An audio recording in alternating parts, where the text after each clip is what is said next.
Ever wonder what connects everything bagels and existential musings with ad tech? Neither did we, until Myles Younger came along to explain it all on today's Autotat show. Myles, with his morning rituals in the not-so-sunny climes of Portland, dishes out insights that are as layered as his breakfast of choice. Buckle up. Oops, we're not using cliches. Grab your favorite bagel and let's get a candid, no-filter peek into the ad tech world with a guy who thinks about digital marketing even more than what's on his plate. Myles, ready to spill the beans without spilling your coffee. Deserve to win when it matters most. Facing multi-billion-dollar bet the company litigation? No problem. That's why we're here. Troutman Amin, LLP is a true legal powerhouse. Welcome to the Autotat Show. Today we're flipping the script with Myles Younger, the digital guru who's seen more ad campaigns than we've had hot dinners. He's the mastermind melding minds and machines at U of Digital, turning bewildering data into slick strategies that even your grandmother could understand if she cared about click-through rates, that is. Strap in as we slice through the buzzwords and dive deep into the rabbit hole of ad tech with the kind of candid chat only Myles can deliver. Get ready for some truth bombs and maybe a few laughs along the way. Let's get this show on the road. So Myles, how are you feeling this day beyond the autopilot fine? I'm good. Weekend was good. I got a decent night's sleep. That's like usually the number one indicator as to how my day is going. The weather is okay here in Portland today. It's a little chilly, but it is not dumping rain. So I can't complain. I'm off to a good start in the week. It's not spectacular, but nothing's gone wrong yet. But no Miami this week, I see. No Miami this week.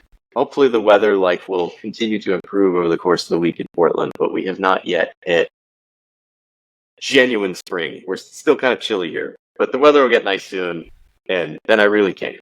So what kicked off your day today? What did you have for breakfast, and how does it say about your life philosophy? So my day kicked off. The kids did not immediately run into our bedroom and wake us up this morning. So we were allowed a few child-free minutes to wake up in our bedroom. That is a big plus. I did have breakfast. I have breakfast every morning. I can't live without breakfast. Is it something more than coffee fumes? A lot that I get angry. I ate before this too. Okay. I wouldn't be distracted by my own hunger. No, I had a bagel, an everything bagel with some butter on it, with some leftover bacon from yesterday, and a bunch of chopped up strawberries. That was my breakfast. I always eat breakfast. I don't know what. Probably as much as 10 years ago, I started taking a little bit of time for breakfast. I don't know if that says anything about me philosophically, but maybe I just, my approach to work and my approach to mornings had evolved to a point that I was okay with not stuffing whatever, a donut or a bagel into my face, sitting at my desk trying to simultaneously work. I always just sit and eat. I don't try to work while I'm eating breakfast. Right. Anything interesting that's been occupying your brain space lately that you think our listeners might find interesting? Something that keeps you up at night besides caffeine? Doesn't keep me up at night because I don't really drink any past, early afternoon. Keeping me up at night. Not a lot keeps me up at night other than just general restlessness, being on a computer too much all day. In fact, that's probably the thing that keeps me up at night is the anxiety you get from being on a computer all day.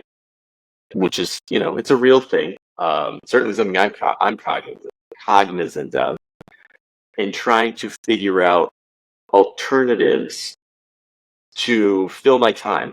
You get as a white collar worker in the 21st century, you're basically glued to a computer a lot of your waking hours, most of your waking hours, and at least for me, getting myself unglued is a challenge. To try to get back to doing things that don't involve a computer, which right now is the main sort of hobby-ish thing that I do is cooking. I cook. I like to cook, and that does not involve a computer, which I love. But no, I ponder how can I make more time and space in my week for playing music or painting or things like that. Tired of ads that suck? So are we. Expect better ads. Origin, advertising, remastered.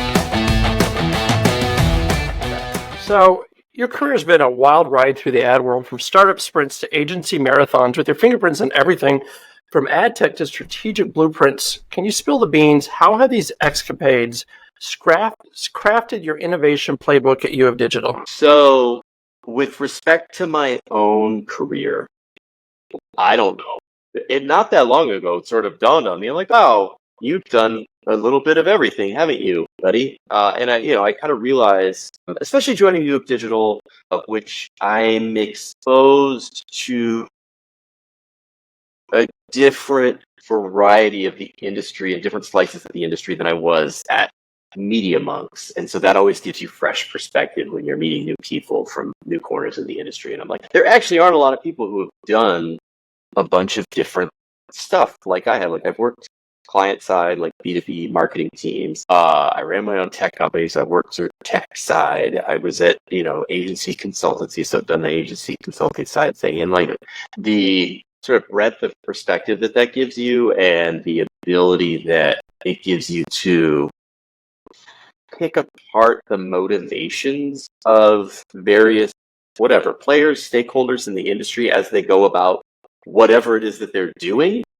That actually has been kind of an interesting realization for me. So I'm like, I actually do have, as one gets with, years of experience in the industry, like I have this ability to kind of like look at stuff and be like, I actually do kind of have a good sense of these people's motivations, of these companies' motivations, and it helps you, I don't know, develop a clearer perspective on things. Whether that perspective is right or wrong is a completely different question, but that's certainly something that I've noticed recently and kind of reflecting on my own career. Is there a moment that you can point out where that turbocharged your passion for your career? Was it a stroke of luck, or did you actually know what you were doing? There was a moment, actually, a very specific one. If my wife were on this podcast, she could nod her head in vigorous agreement. So I started my career in B2B marketing. I worked for a couple different companies, but I started my career in late 2004 was when I had my first like real marketing job. And so I worked for a couple different companies on a couple of different B2B marketing teams, doing nothing like particularly special. And by the standards of a lot of digital marketing today, it's very, very old fashioned. So we're talking about Web 1.0 sort of environment. And I was sort of on a track, just sort of the autopilot track of like, okay, well, I started as a marketing coordinator, then I became a marketing manager, then you become a senior manager. And I think senior manager was actually the highest I rose in that world, because after that, it was like director, I guess, was the next kind of general title that you might get. And that was kind of the thing. I guess in the back of my head, I sort of had reservations about that, because that track can take a very long time, and it's just sort of like, I don't know, it can feel a little bit pointless if that's not really what you want to do. And so then in 2008, I founded an ad tech company with two friends without really knowing. We did not know we were founding an ad tech company. That was not how we characterized it. We created a little self-serve banner ad builder for Flash banner ads. It's a fairly novel concept at the time. Later pivoted into dynamic ads, DCO, whatever you want to call it. But there was a specific, in 2009 or 2010, there was an ad tech renaissance kind of going on in San Francisco, and there was certainly kind of a startup renaissance going on in San Francisco, where I'm from, and that's where I lived at the time. And because the dust was settling from the implosion of 2001, which like had a huge negative impact on San Francisco, and so things were starting to recover. One of my co-founders was talking about this meetup that we should go to at a bar downtown some evening. And so this is 2009, 2010. We go to this meetup. I don't know, we wrote on our name tags. I don't think we had t-shirts yet, but we wrote on our name tags, like, I'm with Can Banners or whatever. Talk to me about banner ads or whatever. And proceeded to like have these conversations with people all over this meetup for the 2-3 hours straight of like, what would be classified as like business development conversations. None of them went anywhere. But it was the first time I'd ever done anything like that. Like I'd never been an entrepreneur before. I certainly had never had a BD role before. I was just kind of a marketing schlep. And so like that, I came home, I was just like so excited. I was like telling my wife, oh my God, this is like the greatest thing ever. We were just like talking to people all night from all these different startups, this completely new world to me. And that was, so if you're asking about a moment, Did you close anything that day? No. I don't remember. I don't You were necessarily still remember just excited, though. Yeah. This was sort of our first foray out into the world of, meeting and greeting, startup community, whatever you want to call it. When did you close your first client after that? I don't remember. So we launched the site live, I believe, in 2010. I want to say like even January 1st or something, 2010. We launched it live, and it was self-serve at that time. And so at some point over the subsequent couple of weeks, maybe, we had our first trickle of clients coming in and paying with a credit card to make a banner ad. And that business didn't really scale well. So that business really didn't go anywhere. But the first major partner that we closed was Admiral in San Francisco. So they were one of the first self-serve retargeting platforms for small to medium businesses, or really kind of where anyone could go and create an account and start running a retargeting campaign. They didn't do ad creative, and so they installed a little button inside of their UI, their ad buying UI, that said, if you need banner ads, click this button. It just simple hyperlink onto our banner ad builder, and then you could come back and load your Swift files. And that was like the first sort of big unlock we had on the business side, commercial side. Okay, so how about MediaMon? How did your role at MediaMon sculpt your views or vendettas in your current saga? And no vendettas. I enjoyed it. No, certainly no vendettas. Definitely shaped my views in multiple ways. Were you more of a monk or a mischief maker? I maybe more of a mischief maker. I don't know. I like to be in the news and whatnot. So maybe mischief maker, but I don't. MediaMon. It's the only agency I've ever worked for. So that was really, really educational. To actually work for an agency. I don't know, maybe I'll work for more agencies and consultancies in the future, but it was just amazing to have that experience, because agencies and consultancies play such a central role in shaping the industry. Most of the money flows through them. They employ hundreds and hundreds of thousands of us as workers in an industry. They sort of have an outsized share of voice in industry discourse, all these things. And so to be able to work in that environment was amazingly educational. And now coming out of it, I feel privileged to have this perspective that other people in the industry who've never worked for an agency or a consultancy sort of trying to pick apart, what's going to happen with agencies with AI, or why do agencies do this, or why do they not do that?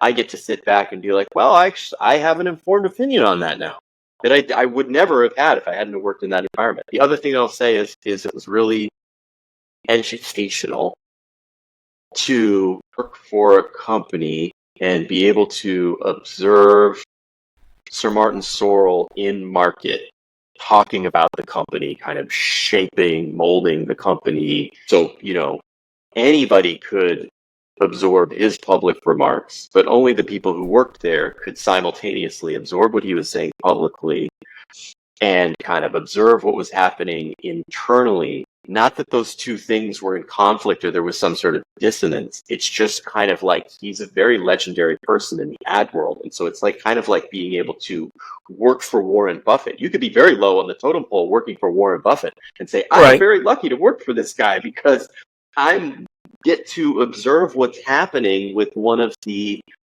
central figures of global finance and capital market. So it's the same thing in the ad world. So that was the other thing that was just very enlightening to be able to kind of work for somebody like that. Is there any MVP in your personal history book, someone who truly changed the game for you? And are we talking about a mentor who's more Yoda or Mr. Miyagi? Mentor who changed the game for me. Well, my very first boss in 2004, when I got my first real marketing job, I reported to the VP of marketing at a company that was then called Embarcadero Technologies, is a database software company. I'm not entirely sure if it even still exists. So B2B tech company based in San Francisco. That was where the headquarters was. Maybe about 300-ish people, and I want to say maybe 50 or 60 million or something a year in revenue. So not a small company. And they were actually publicly traded when I joined. They had IPO during the dot-com boom and had survived because they made a real product. She was cool to work for, especially at the very start of my career, because I was a marketing coordinator. So I sort of had the catch-all job of a bunch of stuff that other people didn't want to do. Right. But she had so much hands-on experience from her career of having done a little bit of everything that she was able to either kind of teach me or point me in the right direction of doing just a bunch of different stuff. Like, she wasn't one of these executives who's just kind of like clueless and it's just kind of like, oh, can you nudge this thing on a PowerPoint for me? I don't know how to do that. Nothing like that. Like, she, like any little tactical thing that needed to be done, she was like, okay, Myles, write this down. You need to do this, this, this, this, and this. So, okay, right? Because I was new to marketing, so I didn't know how to do any of this stuff. And that was really cool because I came out of that job. I still draw from some of the sort of tactical experience that I was able to glean from that role, in large part because I was working with a competent person who could get me to where I needed to be quickly in whatever task. Like, I did trade show stuff. I did a lot of advertising stuff. I did a lot of accounting stuff. I did maybe some website stuff, collateral, printing, like actual back when people still printed physical collateral. So like I got to experience like a lot of different stuff, which also none of us necessarily knew it at the time, but the window was closing on a lot of those marketing things, like physical printing. Right. I know the difference between RGB and CMYK. Is that still useful knowledge? It can be in certain respects, but like, you still have to print things, business cards, and yeah. And so there was also a bunch of stuff that I was able to learn that I now can at least draw more interesting historical comparisons and contrasts, because I get to experience a lot of this stuff before it, suddenly changed with Web 2.0, and we kind of left a bunch of this old-fashioned stuff, in the dust. So I want to move on. You're the first person I talked to since the Forbes MFA scandal. It seems to be a little plot twist in our ad tech thriller. With your backstage pass to industry, how do you size up the fallout on trust in digital ad platforms? So I wrote a thing for Ad Monsters a couple of months ago I think it was called "What You Don't Know in Digital Advertising Will Eat You Alive," or something like that. And that is sort of forms the crux of my feelings on MFA, made for advertising inventory, is that buyers need to get, and really it's marketers, because buyers could meet somebody in an agency, but an agency will buy you garbage if you don't call them out on it. Right. If they can buy you garbage and keep you happy and everybody's making money, they'll buy you garbage. But you got the reach. But that's the thing, is like, even just me pointing that out, of like, an agency will buy you garbage if you don't like actively look over their shoulder. I think a lot of people either don't know that, or they don't know that that's an important thing. Well, I think people aren't aware that media buyers are still the lowest paid people on the run. It's a shitty job still. Yeah, and they're low paid, and there's also a huge spectrum of good versus bad, and sort of above board versus shady in media buying, and that it all can exist behind a very above board facade. Like, if you don't know any of these things, then you don't really understand how risky it is to not look over the shoulder of people doing the ad buying on your behalf. And so that was what this piece was about. And so, I mean, a lot of it to me is really has to do with education. Marketers, brands are certainly allowed to buy MFA inventory if it is effective for them, if they are okay with their ads showing up in some cheesy slideshow carousel thing, like what Forbes, I think, was basically accused of doing, or is accused of doing. I don't know. Maybe they shut down that subdomain. I feel like they shut it down. I mean, okay, so they shut it down. So and then claimed it. It was only like 1% of their traffic, or Yeah, right. I mean, But the funny thing is it was important enough that they did it, that they felt that their income needed to increase, that their revenue needed to increase enough that they created it. I wonder, do you feel that they were embarrassed that they got caught, or do you think they were just surprised that it lasted so long? well, this is what I mean about the surprise it lasted so long. It's like that goes to show you just how uneducated, either willfully or because they don't know what they don't know, how uneducated marketers and buyers still are. That those of us, quote unquote, who work sort of in the industry and kind of understand the inside baseball a little bit and understand how the sausage is made. None of us, at least I was not shocked. I'm like, okay, yeah, Right. they duplicated all their shit as like slideshows. I don't know, not a bad idea. For slide? Yeah. It was But I'm ridiculous. like, it seems like a natural thing to sort of like try, and then again, if you've got a bunch of buyers where the source of your revenue is not holding you accountable, and let's say you launched it, I'm not saying Forbes did this, but let's say you launched it with 3 banners per slide, and you're like, man, we'd make a little more revenue if we did 4, and you add 4, and still nobody notices, and eventually Right. you end up with 20 units on each page.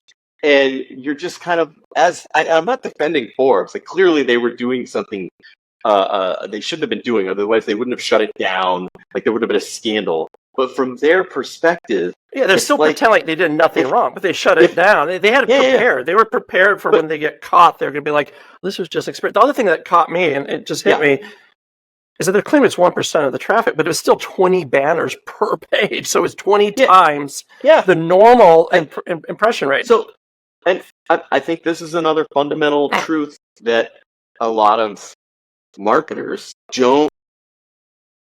I don't think they understand it enough, and I don't think they understand how to connect the dots between this fundamental truth and the way things actually work in the industry. Is that what everyone constantly seems to kind of like lose sight of is in digital, but digital is not physical.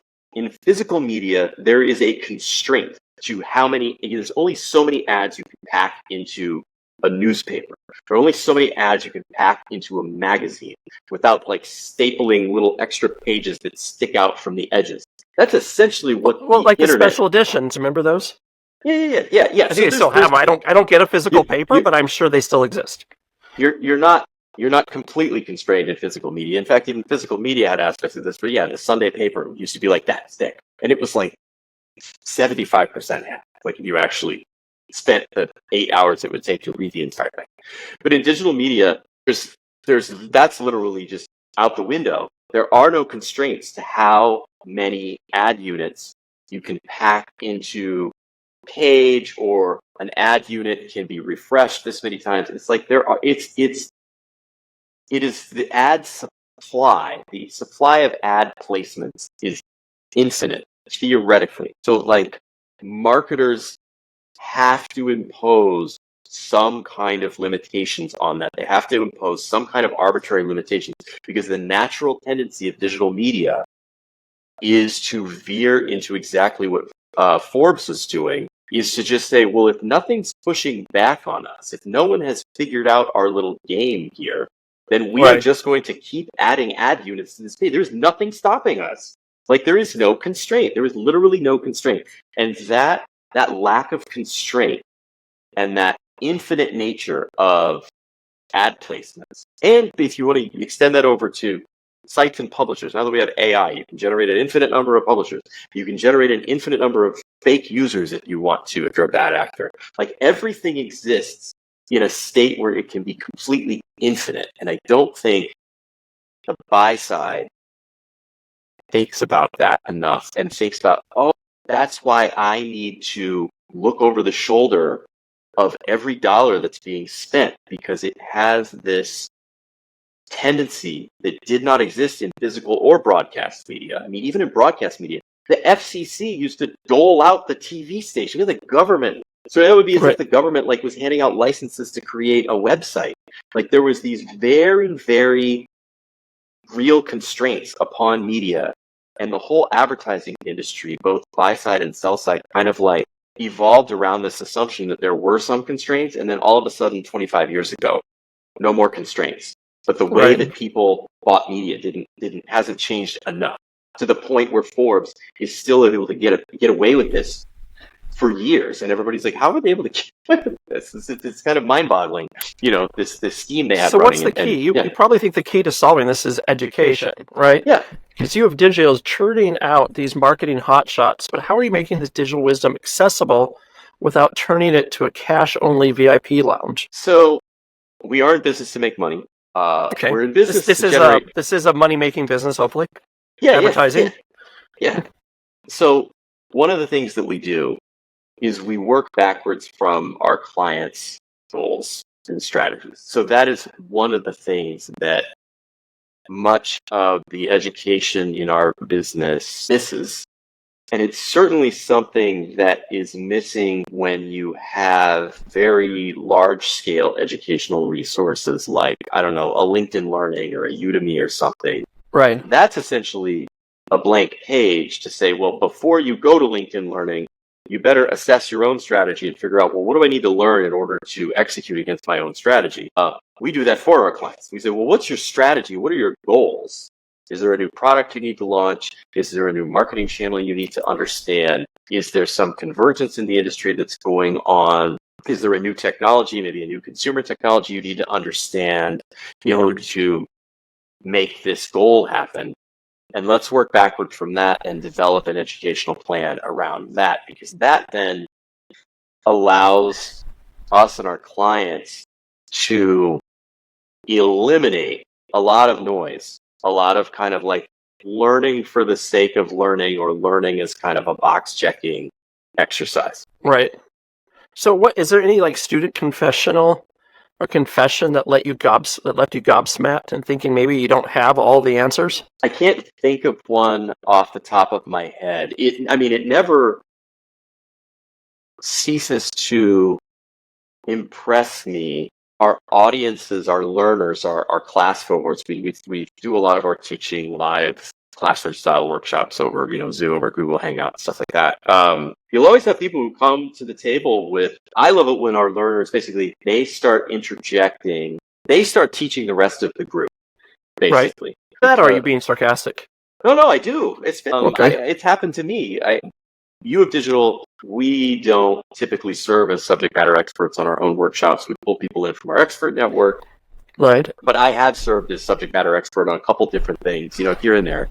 And there's definitely been times when I've been talking about something and somebody will interject. I mean, thankfully, whatever. If somebody has contrary information, that's great. But luckily, it wasn't contrary information. It's just supplementary information. Like, somebody raises their hand. I used to work for that company.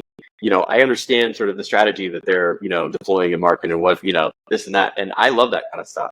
Has anyone said something that just was like head scratching? You had no idea what they were talking about. It was like an opinion that was just so silly. No, I think. Or myths? Any myths you have to bust on a regular basis? I don't think there's any myths that we need to bust. A lot of our job is actually getting learners to engage. This is like, part of our secret sauce, as it were, is helping learners to engage in remote learning environments. That by itself is a challenge. Like, just set aside the subject matter that we teach on in digital marketing, advertising, media, and just take the challenge that companies have now on educating teams remote only. And so honestly, the more that people can share, or learners can share, thoughts of almost any kind, whether it's to contradict what we're saying, whether it's to support what we're saying, whether it's to ask smart questions, whether it's to ask dumb questions, whether it's to, whatever. Yeah, express belief in some sort of advertising myth. We love it. It's all good from our perspective, because it all adds up to a better remote learning experience. Who do you find that needs to hit the books more? Is it the fresh meat or the old guard? I would have to go with old guard. Right? They're so set in their ways, you think, that they have people to... Is this the set in their ways? Part? Yeah, no. People are set in their ways. This happens to all of us. Right. It does become a bit more challenging to learn as you go through your career and you get older. And there's just a ton of reasons for that. I mean, there's just sheer kind of like age-related stuff that you just don't have so much kind of verve for learning as you might have had when you were 24. But there's also, you got a lot of other constraints on your life. You're a lot of dead brain cells also. You got a lot of dead from all the brain cells. industry parties and stuff. Yeah, and 30 years of that. What you're thinking about is helping your kids pick a college. You're not thinking about like, oh, I got to learn about retail media. So again, that's why we exist. I'm thinking about how to pay for my kids' college right now. Exactly. One just quit to ended Harvard Medical School, so I'm like, that is my main thought on a daily basis. How am I going to pay for this? Well, congratulations on that, by the way. That's great. So I mean, this is one of the many things that we're cognizant of when we're, designing learning experiences, especially for, the old guard folks, is that they got a lot of other stuff on their mind that's got very little to do with ad tech, martech, whatever. And the other thing that I'll just say is that the nature of education and learning has changed so dramatically in the last 20 years that I think a lot of the old guard, which could be people who are not even quote unquote old, this could be people who are even in their like say late 30s, and up. It's changed so dramatically in our lifetimes where, us old guard people were born into a world where you needed to find a book on the topic, which there were many topics, especially in the world of day-to-day career stuff, that nobody wrote a book to teach you how to have an ad tech career. You just had to go out and do it. There was really no other way to learn about it. Just fast forward to today, and you can learn about so much online, and people share so much information, very, very detailed, extremely valuable information on places like Reddit or YouTube or Stack Overflow, or online, courses and academies, that I think younger learners are more naturally inclined to sort of be open to this like the sort of fire hose of resources that they have available to them, that those of us who are a little bit older, we have to sort of remind ourselves that these fire hoses are available. It's not really naturally ingrained in how we learn, because our formative learning years were spent still in this like, got to go look it up in an encyclopedia, or you got to find somebody who did that thing and, buy them a beer and maybe they'll tell you about it, So anyway, old guard. So I want to peel back the curtain on your personal playbook. Juggling the high-wire act of digital marketing career and a thriving life in Portland sounds like a sitcom waiting to happen. How did you blend the chaos of work with the chill of Portlandia? Ooh, I'm probably ill-suited to Portland in that I'm not chill in, I think, the way that Portland is kind of optimized for. So that's the thing. When I'm too type A, too career driven. I wish that I sort of knocked off work at 3 p.m. every day and went kayaking or hiking or whatever. Maybe I'll get there someday. But I'm not there today. I think. So how do you unwind? Is it extreme sports or extreme napping? It's not extreme napping. I did sort of gain the self-discipline years ago to stop taking very many naps, because it screws up my sleep at night, which then screws up my next day. I go to the gym.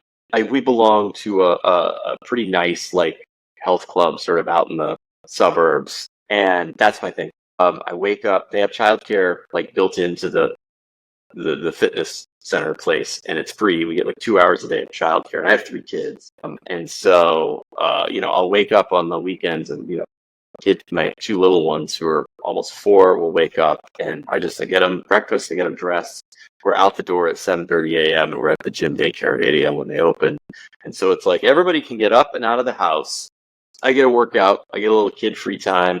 They get a little parent free time at the gym daycare, which they like. We go, have a little snack, or we go swimming at the fitness center afterwards, or something like that. And so that's, I'm a parent of like 3 kids in my 40s, so it's like that's my version of whatever extreme sports or a hobby or how does Portland's weird factor Portland's weird factor influence your marketing mojo? Is it a secret sauce or a distraction? Mm. Have you ever been hit by a unicycle yet? I have not been hit by a unicycle. I'm trying to remember if I've ever seen that guy, the Unipiper. I think that's what he goes by.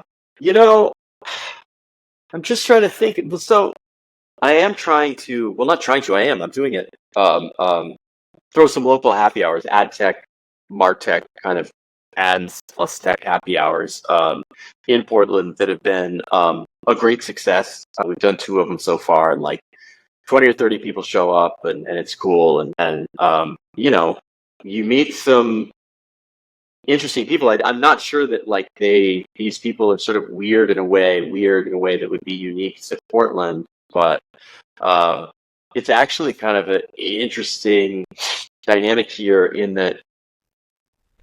So Portland is kind of like optimized towards like if this sort of weird, and I'm using it that sort of euphemistically, you know, connected to the Keep Portland Weird kind of slogan, is if you talk about that stuff, or I don't know, you're an artist, or you, I don't know, work at a nonprofit. I'm just trying to think of things you might not do that are not like a type A ad tech guy, you know, things that are outside of that world. Portland is very well suited to that type of, I don't know, career or lifestyle, or whatever you want to call it. Whereas if you are in, I don't know, enterprise ad tech, as it were, you do have to do a little bit of extra work here to find those other people. They are here, but there isn't as strong of a nucleus of those people here as there, of course, like New York would be, like that's perhaps the global epicenter right now of those types of people. So you don't have to work as hard to find those people. There's lots of people doing happy hours and lots of events and all that kind of stuff. We have almost none of that here in Portland. And so I'm trying to do a little bit of legwork to build it up, not in any sort of official sense, just sort of a like, hey, maybe we'll all get together and have a beer every 2 or 3 months, and that'll be fun. So parenting and marketing, are they two sides of the same coin or a parallel universe? Is it like herding cats or wringling data? I do think that you learn a lot as a parent that is applicable in the world of business, or vice versa? Not really. No. You have no children you have to take care of in the ad world? No. Shiv changes himself. You never have to pull Shiv from eating too much chocolate or something? No. But no, it's definitely like having kids. It's certainly, I think it's an oversimplification to say that it teaches you patience. I think it teaches you to be more okay with things being outside of your direct control. That it's like, I can't directly control this thing, and that's okay. I don't need to have anxiety over the fact that I don't have direct control over this thing. Doesn't mean I won't sort of try to steer it and whatever, but just being okay with a lack of control, and also being okay with giving people clear instructions for what you want. And I don't necessarily mean like people who report to you or whatever being bossy. I just mean being clear with what you want to have happen next, is you have to like really develop that muscle with little kids, because that's what they crave, and that's the only way you're ever going to kind of like have any semblance of a whatever normal day-to-day life with little kids. So moving on, they say data is like the new potato chip of marketing. It's salty, crispy, and utterly irresistible.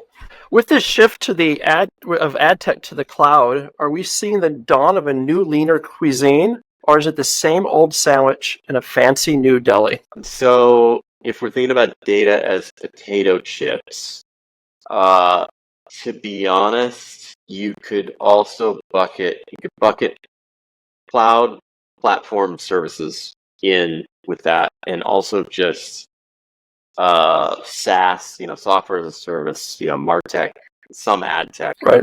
Probably more MarTech in with that, where it is kind of, it's easy to get. Right. There's a very low sort of price point to get in, like a lot of stuff, cloud platforms, MarTech platforms, where you can try it for free, and then they generate that data, which becomes its own potato chip. And so I think that if we're thinking just expanding the potato chip analogy, I think there's a very real tendency to treat this stuff like potato chips and just be like, oh man, this is delicious.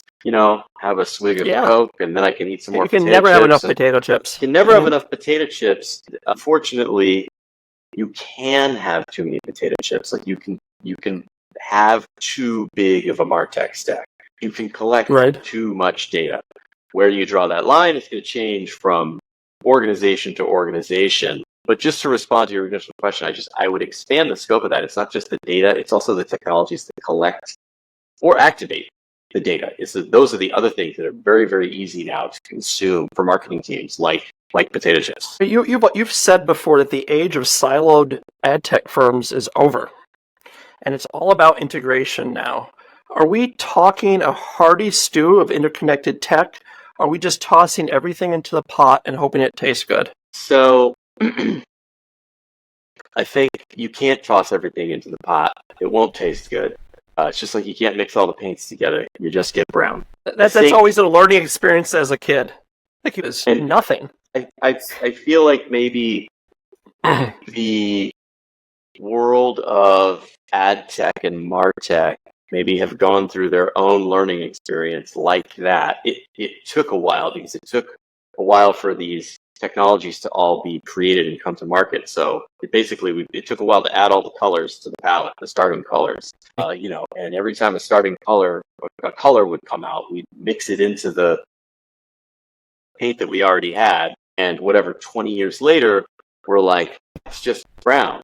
That didn't work when it was just, blue and white. We got light blue. That's fine. It's a nice color. But after we've added like 8 or 9 other paints, everybody just has brown paint and nobody knows what to do with it.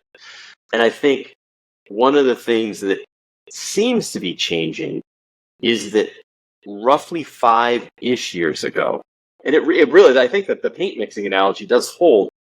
The approach was that let's say an integrated ad tech stack, just to set aside MarTech, but anything I'm saying can be applied to MarTech, can be applied to MarTech plus ad tech, is that you were supposed to link these tools together. Is like you see let's integrate your DSP and your ad server, and then let's throw in your, site and app analytics, and we'll throw in a tag manager, and we'll throw in a DCO platform, and we'll throw in some other stuff. And you were basically supposed to create direct integrations between all these things. The problem with that, one of the problems with that, is that as the industry matures and you add more and more technologies and more ad channels, so like digital advertising started with, let's just say just banners.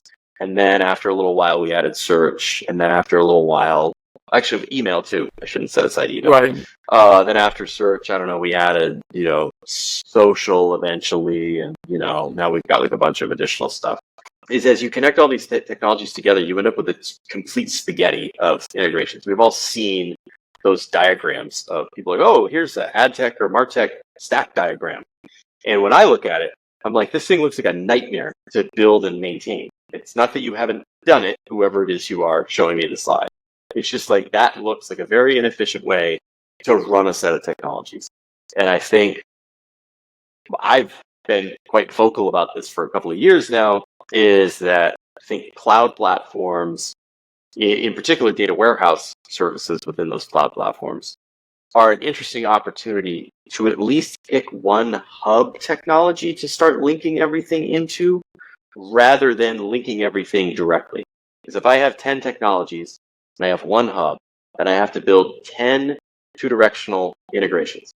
If I'm going to take those 10 technologies and link them all directly to each other, I forget what the number is, but it's a very, very high number to take 10 things and link each thing to every other thing. You end up with total spaghetti. Right. So that's my sort of short form spiel on what's going on with ad tech, MarTech integration as I see it.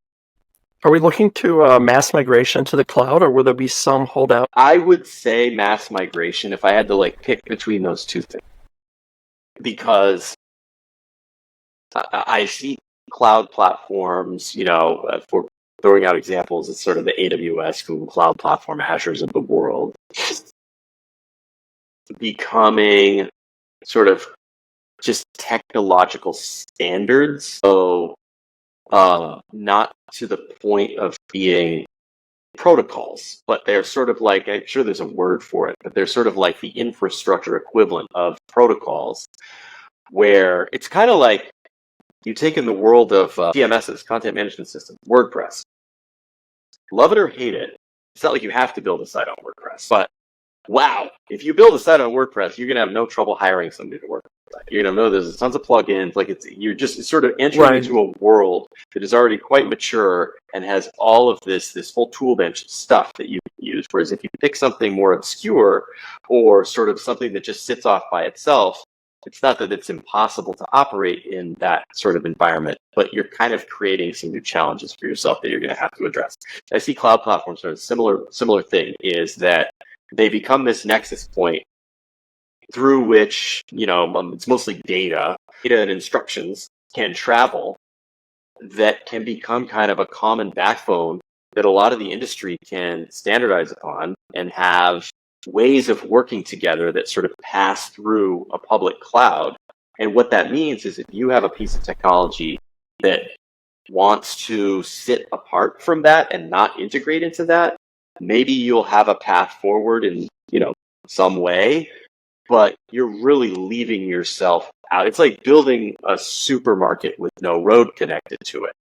It's like, oh, you could get there by helicopter. It's not that you can't get to the supermarket anymore, but wow, you really should just build a road to the freeway. So that's kind of how I see it. So I have a note here that you use the term Meatsacks often. Which is charming, kind of like in a Frankenstein way. So what's behind this affectionate nickname? Too much sci-fi? Are we just all walking ad targets? It is affectionate, for starter. I'm a meatsack. We're all meatsacks. No, it's it exposes or it's a manifestation of my cynicism about the advertising and media industry. And I don't mean cynicism as in I have a bad outlook on the industry. I have a wonderful outlook. I love looking at advertising. It's more cynical as to what is really going on. Let's be honest with ourselves about what sort of is really going on at the heart of, say, digital media. I'll give an example of this. Is if you take, I think maybe I used Meatsack in this sort of illustration, but if you take the role that AI might play in digital media, we've had the internet for roughly 30 years, the sort of consumer internet where you open up a browser and you can go do stuff. You're saying 95 is the date? That would be when 95 is when Bill Gates' book came out, his first book. What was his first book? I think something about a road. All I know is that 1994, I was in 8th grade. That was the first year that I heard about the internet. And I think I went over to a friend's house and he had the internet. What was it, the AOL, Prodigy? You don't remember? Probably. No, I don't remember. Yeah. My dad, whatever, got the internet at home shortly thereafter. He worked as a programmer, tech guy, so that it wasn't entirely it wasn't crazy that he would have the internet at home. But that 94 was the year. That was the cutoff point where pre-94, no internet in my brain, my reality. And then post-94, there was internet in some form or fashion. So roughly 30 years at this point. You have people that entire time, all 30 years, sort of clicking around mobile phones. We sort of scroll with our thumbs. We're all performing these little micro actions online, on internet connectedly, whether it's in a browser, in an app, internet connected device. We're performing these little micro actions to do stuff, either to find content to consume, to shop, to research a topic, to find a destination, to look up a person. Whatever it is we're doing, we got to go do a bunch of little stuff, click links and scroll things and click buttons and fill out forms and all this little stuff that we do. And so that may change with AI. if you have an AI to do a lot of that, then it begs the question: well, what will people be doing if you don't need to perform all these little micro actions to get the outcome that you want? Because the micro actions typically are not the outcome; that's the path you have to take to get the outcome you want. I want a nice piece of content. I want a new pair of shoes. I want to book a trip. Whatever it is. And I have to take all these little micro actions to kind of get to that goal. If you have an AI, sort of doing that. But then if you then look backwards from an AI future where AI agents are doing a lot of that stuff on your behalf, and you look backwards, you're like, wow, people were really just this like billions of mechanical Turks all sort of making the internet work on a manual basis. Like literally people manually making all of this stuff function. I think in, 10, 20 years time, that's how a lot of people will look back of like, you did all that manually? You like went to a search bar and you did it. I mean, it's going to seem like the equivalent. You think like even the idea of coding, like HTML and stuff, will be just ridiculous? I think a lot of it will. I mean, if I'm thinking about HTML specifically, I mean, talk about a programming language, if you want to call it that. I don't really think of it that way, but that's Markup, what it is. Yeah. Markup, yeah.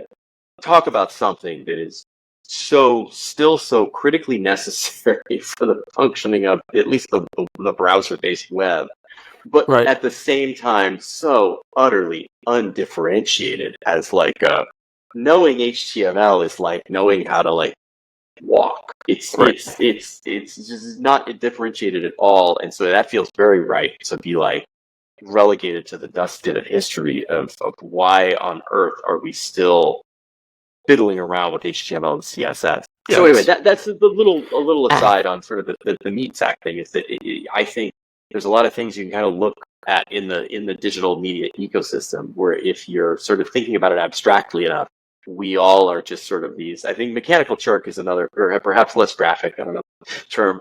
That's a lot of the role that we currently play, and as that changes, I think it's going to matter.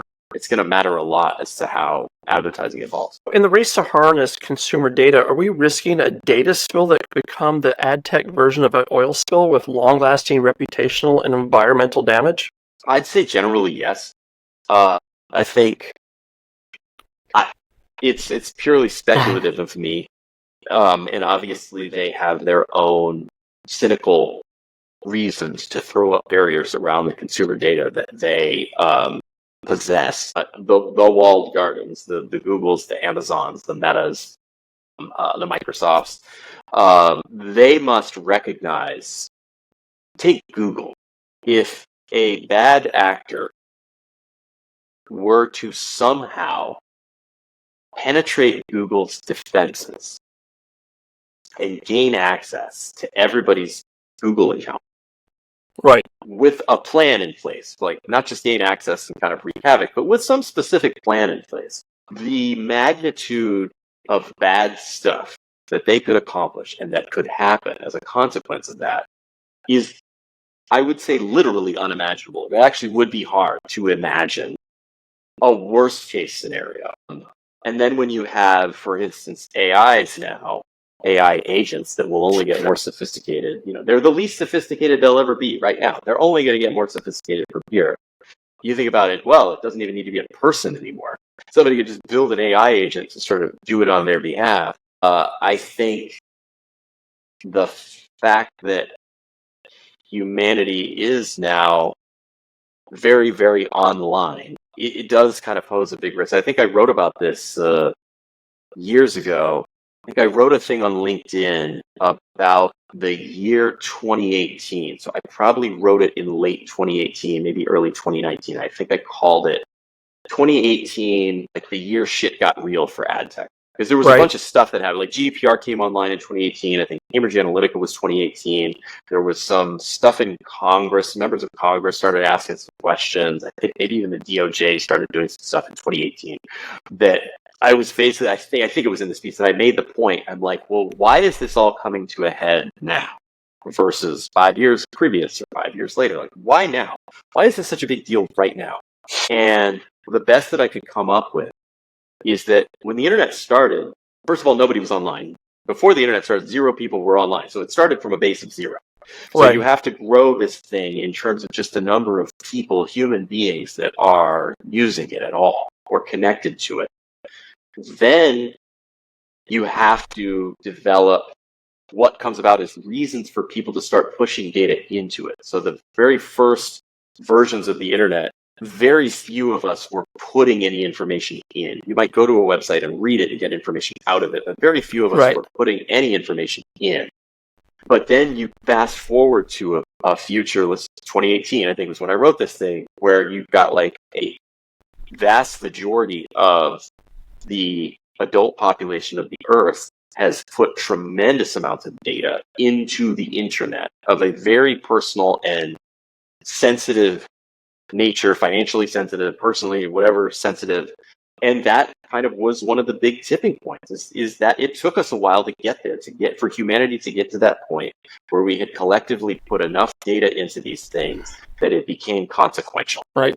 Do you think that we're going to look back to this point in time in the industry and call it the good old days or the dark ages? What is the legacy we're creating with the current ad tech ecosystem? Personally, I think it will be the dark ages. I think partly because of what I was talking about earlier, where we're going to look back at the V1 of the internet, and it's going to be the equivalent of watching an old black and white film reel of somebody cranking the engine on a car.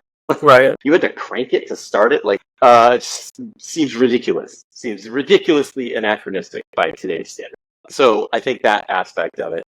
I think that third-party cookies and third-party ad IDs will have, and on a lot of the downstream stuff that spawned, which at least at certain points, or at one point, I don't know if it is still today, kind of spawned the majority of ad tech.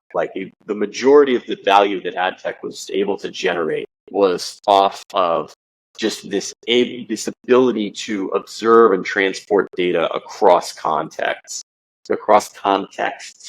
in a frictionless way. I think we're going to look back on that as being, I don't know about a dark age, but just kind of like that was a one-time thing.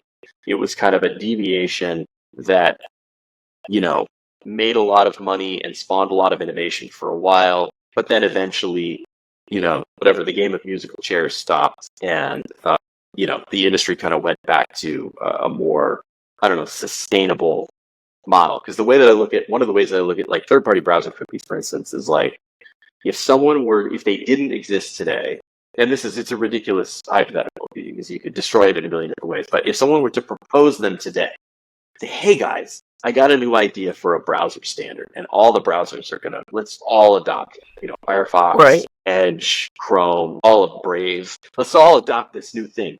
Here, let me tell you what it is. It's a text file. And anybody can write to that text file from any site.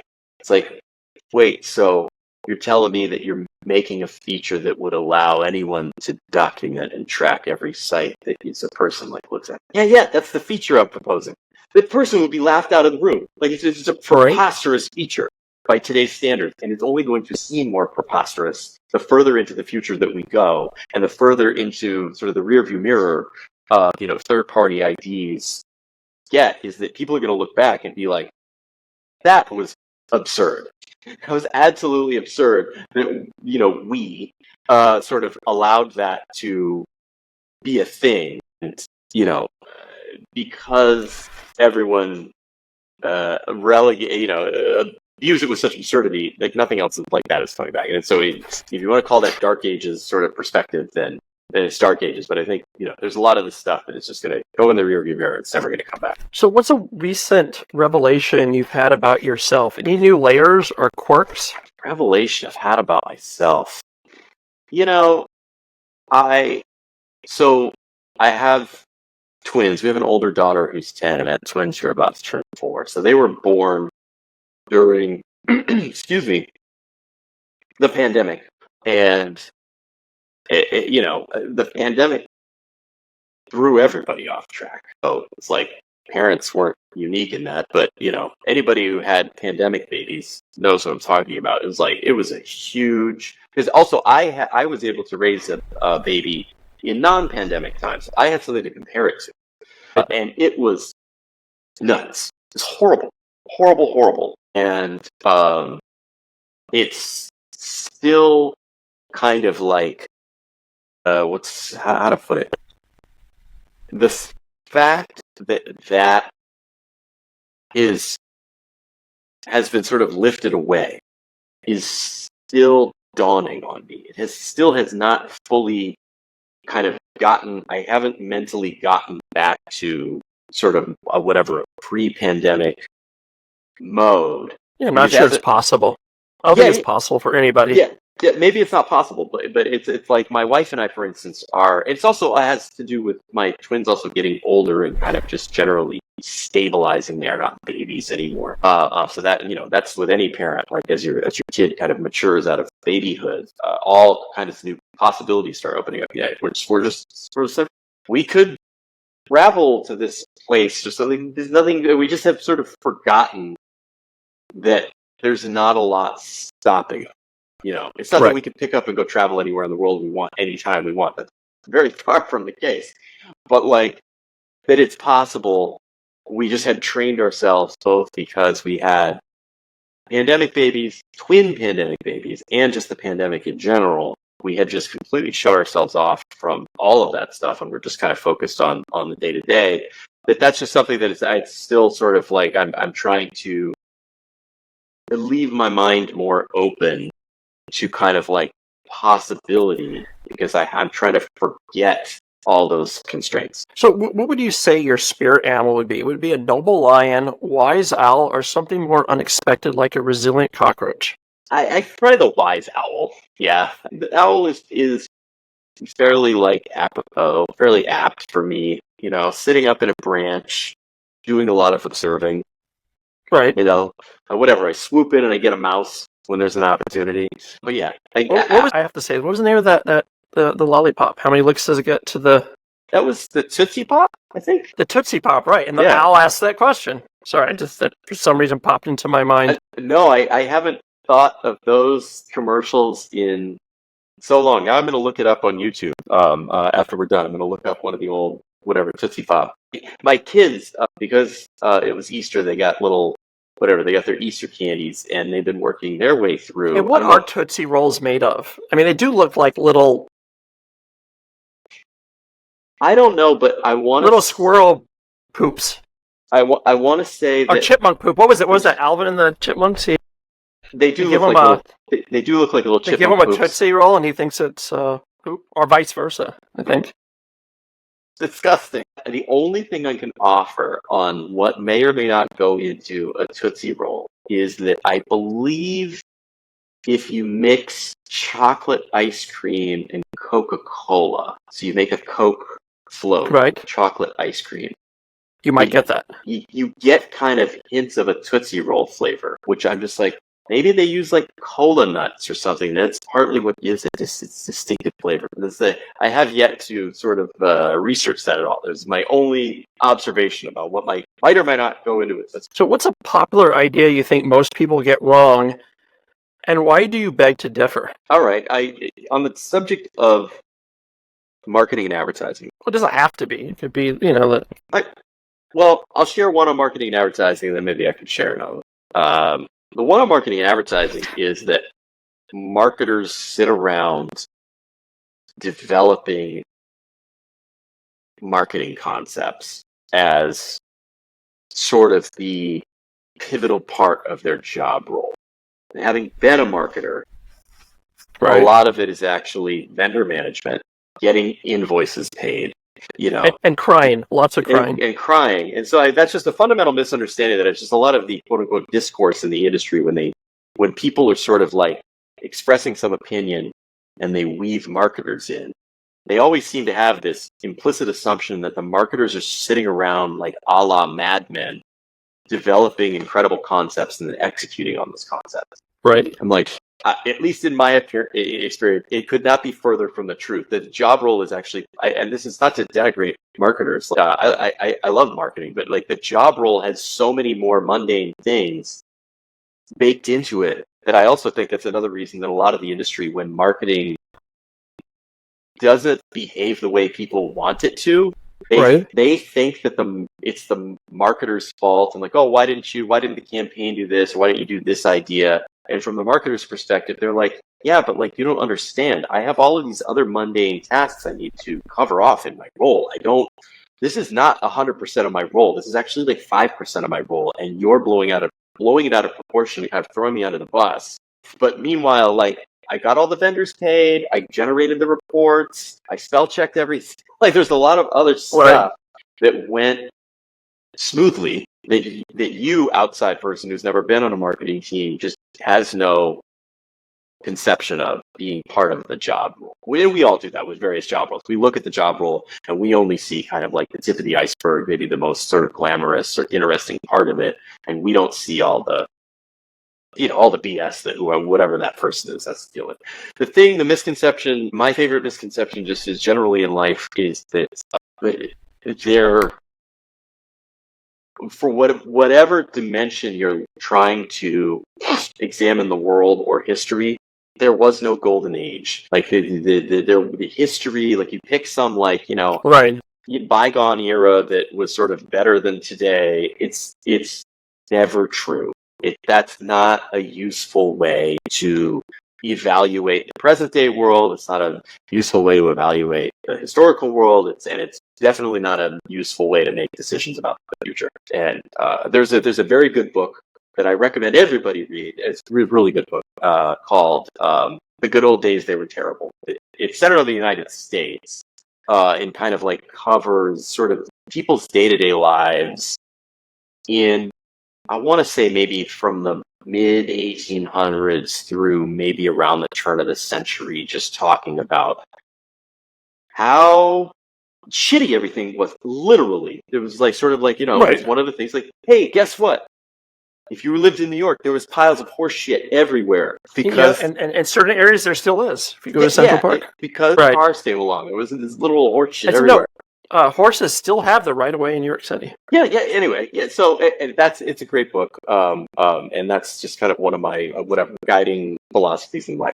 So before we go, I always ask everybody, if you could send yourself a time traveling text message to when you started in the industry, what would you tell yourself, and would you listen? How many characters do I get? I guess the phone is like, you can't send yourself a like Rich Media or an iMessage because it doesn't exist. So I guess if I could send myself a past self of mine a text message, I'm not 100% sure what it would say. I would have to think about this because there are actually various points in time where, with the benefit of hindsight, I could have made a very specific different decision that might have had a better outcome. But I also, like, for what it's worth, it's not like I lose any sleep over pining over whatever my career. I have a great career. I love what I do.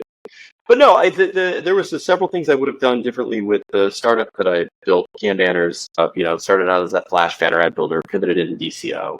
There were several different forms of text message I could send myself on. That one specifically to give myself very clear advice on things to do.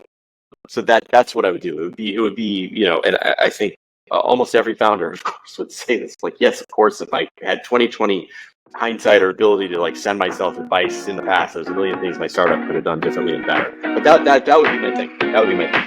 That's a wrap on today's episode of the Ad Attach Show with the ever-enlightening Myles Younger. We've surfed through a sea of ad tech insights, chewed on some digital marketing wisdom, and let's just say we'll never look at a breakfast bagel the same way again. A mammoth shout out to our sponsors, Troutman Amin, your go-to legal wranglers in the wild west of ad tech. Keeping your innovations safe and your creative madness in check, they're the reason we can push boundaries without breaking laws. And let's not forget the visionaries at Origin, reimagining what TV advertising can be with their pioneering solutions on connected TV. They're not just playing a game, they're changing how the game is played, ensuring that your brand's message isn't just seen but truly experienced. Until next time, stay bold, stay curious, and as always, know more today than you did yesterday.